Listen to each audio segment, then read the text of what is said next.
Water, simple, pure, untouched.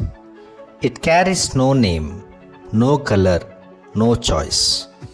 But the moment we add color, it begins to change. Each one still water, yet each looks apart. The essence stays the same, only our eyes divide it. A child too is born like that water, pure, boundless, untouched by labels. No caste, no religion, no border, just life, raw and miraculous. But as we grow, we start pouring colors into souls. We name, we separate, we define, till the human fades behind the shade. Nature never named us, we did, and somewhere between names and nations, we misplaced the word human. That's why this story has no title, because truth doesn't wear a label. It breathes in every color, every face, every heartbeat. Untitled. You watch it, you feel it, you name it. Arey, don't sit with us. You are from that caste, no? And look at his lunch. Smelly food. Not like ours. Don't play with her. She prays differently. My mother said so. Why? Why do they hate? Aren't we all just children? What's happening? Science tells us we all begin as one. Not Hindu, not Christian, not Jains, not Muslim, not upper, not lower. Just human. Have you ever wondered if we are the only ones who can see and understand the world around us? Has this question ever crossed your mind? Where did life come from? Have we always been like this since the beginning of time? Or did something greater bless us with existence? Life is not just about us. It is a mystery that stretches across the entire galaxy, a story still unfolding. Today, humankind stands at the peak of progress, blessed with intelligence, science, and technology. But this development did not happen overnight. It is the result of billions of years of evolution and change. Still, one question continues to echo through time. Did life come from outside our planet, or did it begin right here on Earth? And how did it all happen? Friends, there are many such questions, many such mysteries hidden in the journey of life. Among all living beings, we humans are indeed the most intelligent. But how did this intelligence evolve? When and how did life begin on this beautiful planet? Today, we will travel back in time, billions of years back, to explore the fascinating story of how life began and how humans became what we are today. Let's go back about 4.5 billion years. The Earth was then a hot ball of gases, molten rocks, and dust. There were violent volcanoes, lightning storms, and thick clouds of smoke. Looking at the planet back then, it would have been impossible to imagine that one day it would host living beings. As time passed, the planet cooled. Rain poured for thousands of years, forming vast oceans. It was in these oceans that the first sign of life appeared. Scientists are still researching how life originated on Earth. There are many theories but no final answer. Some scientists believe that life came from outer space, carried by a meteorite from somewhere in the galaxy. Others believe that life began in water, when different chemicals reacted under lightning and sunlight to form the first living cell. Whatever the case, it is believed that the earliest life began around 3.5 to 3.8 billion years ago, from a single microscopic cell. This tiny cell contained a powerful molecule called DNA, a code that stored all the instruction needed for life to grow, change, and reproduce. That was the first spark of life on Earth, the ancestor of every living being we see today. From that one cell, life began to multiply. Each cell created copies of itself, and with time, small changes called mutation occurred. These changes made some cells stronger, some weaker. But through this process of evolution, life slowly developed new abilities. At the one age, two cells combined and shared their information, forming more complex cells. These cells became the building blocks of multicellular organisms. Over millions of years, simple life evolved into plants, animals, and many other forms. This continuous transfer of genetic information became the reason life could adapt and survive in changing environments. Now let's move far ahead in time to about 4 million years ago.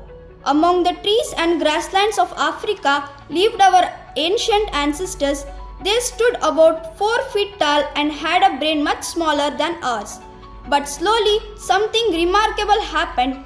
They learned to walk on two legs. Walking upright helped them see farther, carrying food, and use their hands freely. Over the next million years, their body shape changed and their brain began to grow larger. With this, human intelligence slowly started to rise. However, walking on two legs brought challenges too. It became difficult for mothers to give birth to fully developed babies.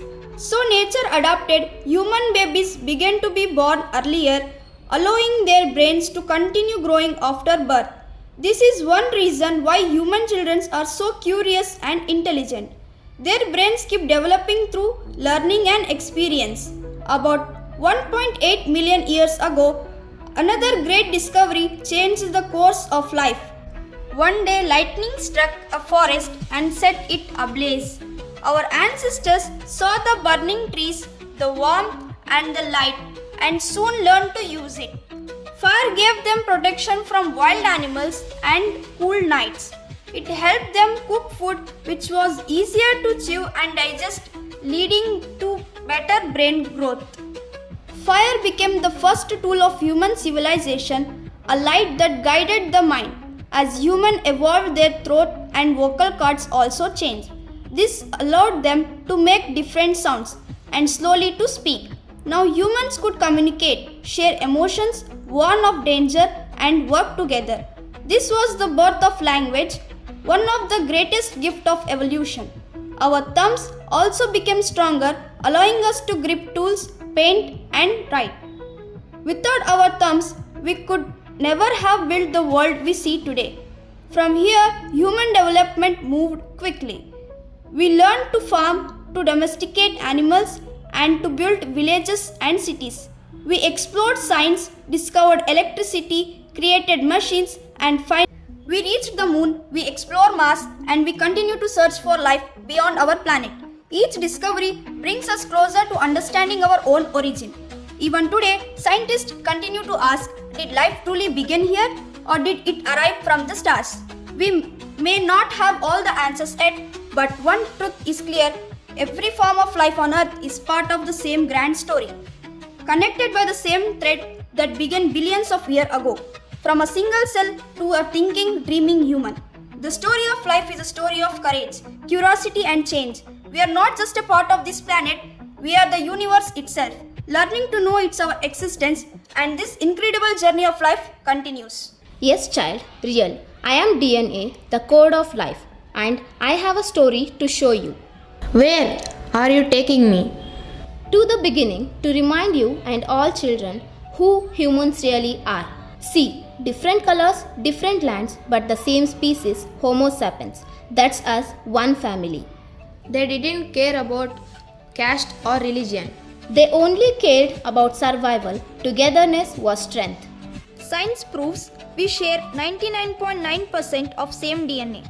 The difference between you and any other child is less than the difference between two apples. But then, where did all the divisions come from? Now comes the human-made part. Religion began as a guide, but some twisted it for power. Caste, creed, racism, not from me, not from science, but from fear and greed. What if I told you you've been lied to about the caste system in India? Let me explain. You've heard of the caste system, right? Brahmin, Kshatriya, Vaishya, Shudra. 4 roles, 4 labels. But what if I told you that's not what it was meant to be? Let me take you back.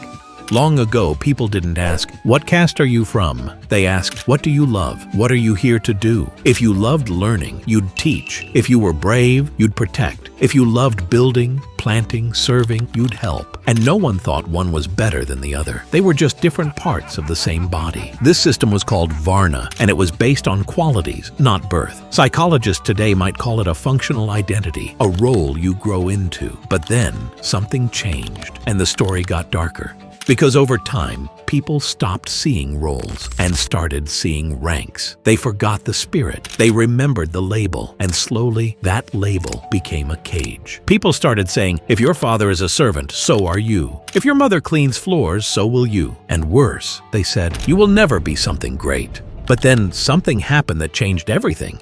The British came. They looked at India, confused. So they wrote the caste system into the law, stamped them into documents. They started writing down people's caste in government lists, divided jobs, schools, and power, all based on what was on paper, not what was in the heart of the people. They created categories, criminal tribes. They ranked humans like files in a drawer. And once it was written, it stuck. And that living system, it turned into a prison. When someone tells you this is who you are and you'll never be more, you stop dreaming.